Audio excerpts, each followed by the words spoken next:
नमस्कार, मी doctor Amit Ashok Pawar, Sudarshan hospital, Kolhapur. आज आपण जाणून घेऊया की ARMD म्हणजे एज रिलेटेड मॅक्युलर डिजनरेशन काय आहे.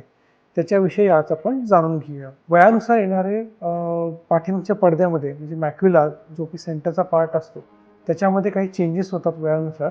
त्याला एज रिलेटेड मॅक्युलर डिजनरेशन असं म्हणतात. आता याची प्रामुख्याने लक्षणं काय आहेत आणि त्याच्यावर कसं डायग्नोसिस करायचं, कसं त्याचं निदान करायचं आणि त्याच्यावर ट्रीटमेंट कशी करायची हे आपण जाणून घेऊया. वयानुसार आपल्या पाठीमागच्या पडद्यामध्ये फरक होतात. पाठीमागच्या पडद्यामध्ये आपल्या केमिकल रिॲक्शन्स भरपूर होतात लाईटमुळे. तर त्या रिॲक्शन झाल्यानं काही बाय प्रोडक्ट्स तयार होतात.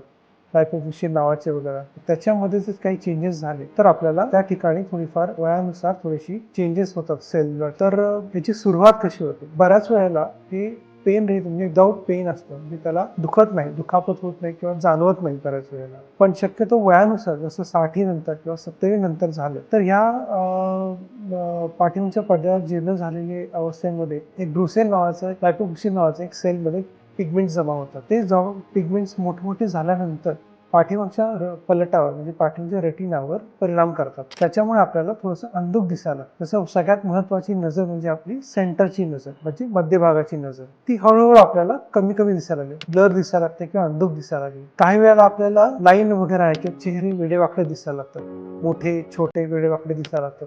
तर ही काही त्याची प्रामुख्य लक्षणे आहेत.